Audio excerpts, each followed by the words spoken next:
Councilmember Reed? Yes. Okay. Yeah, so if I'm clear here, Kimberly, from what you just said, that that was not a consideration. Maybe Chair Braithwaite misspoke.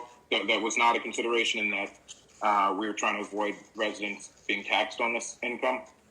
No, that was part of the process of creating a program. Is that the reason why we did not give checks directly to individuals so that they wouldn't be taxed?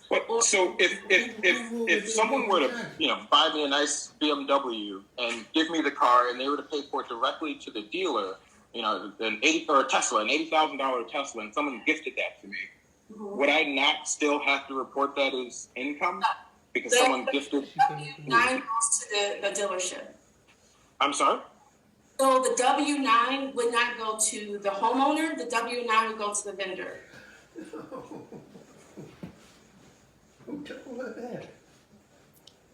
1099 is what we call it. The 1099 would go to the vendor. That's but the benefit. Ms. Ozarico is our attorney. Is this something that you can weigh in on? I mean, I've been working on this for months. Right. I was going to just reiterate what Ms. Richardson said, that the city is giving the money to a third party. And I did just check with Corporation Counsel on this as well. Giving the money to the third party, the purpose would be that it should prevent the resident from getting taxed. However, as far as any other potential tax consequences that could result, attorneys from? That would be actually a lot beyond our legal expertise in the department, and what Corporation Counsel recommended is that we would have to consult with a tax professional who could let us know what type of tax consequences could result from that. But as far as the resident, we are giving the money to the third party, and that should prevent the resident from being taxed. It's basically what Ms. Richardson stated. Is what you're stating as the attorney? Correct. That what Ms. Richardson stated was correct. Okay. And then, I'm sorry, I just have 2 more questions. So I did also hear from the line of questioning that SEPA is paying up front because we'd be, from what I heard, reimbursing SEPA. So SEPA is making this payment from their own coffers up front, and then we're reimbursing them? That's what Ms. Richardson, I just heard her say. The MOU will be why, that's why we will create an MOU so that we can understand the payment process. But I was just using that as an example. I don't have the final details of how that disbursement will occur, but I'm just saying it's going to be faster than that going to Billson's Crossing.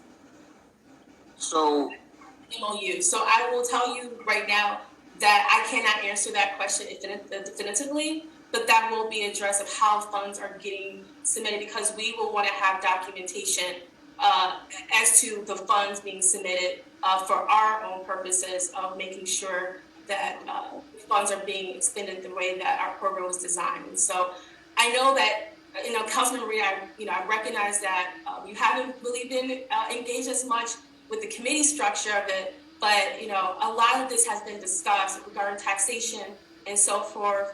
Well, to be fair, excuse me, if I can reclaim some of my time, to be expeditious with our time here, this is new to the committee.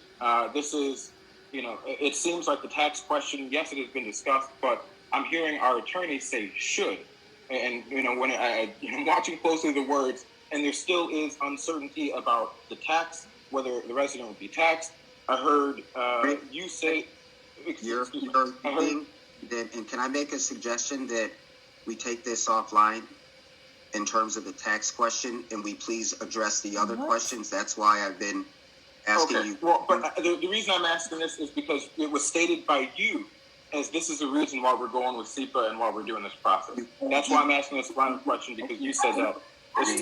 It's me? I feel like we're being cross-examined right now.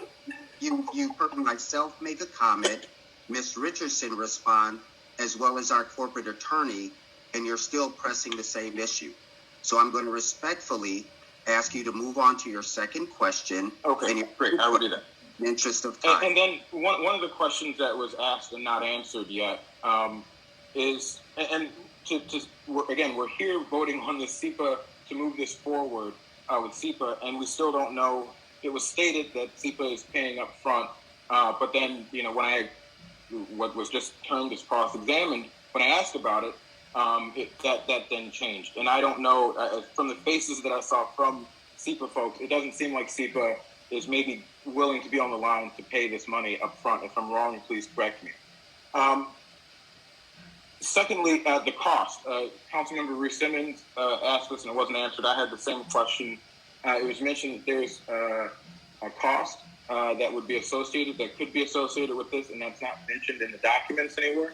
So I'm just curious what that cost would be and why it would be charged. Well, I can speak to the cost.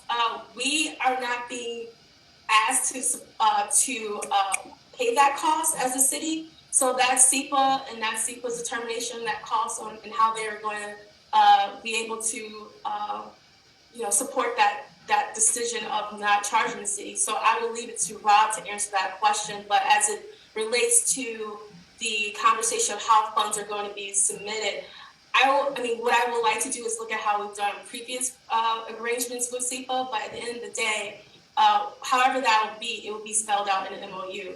I think the question, it kind of caught me off guard, and so how I responded wasn't as well informed, but I also want to recognize that we haven't had that conversation with SEPA because we've been more concerned about make sure the implementation of the program was solid before we talk about the business end of how funds are going to get to them. So that would be something that will get addressed prior to my departure. So, still, I still didn't have the question that I asked there about the cost. Yeah.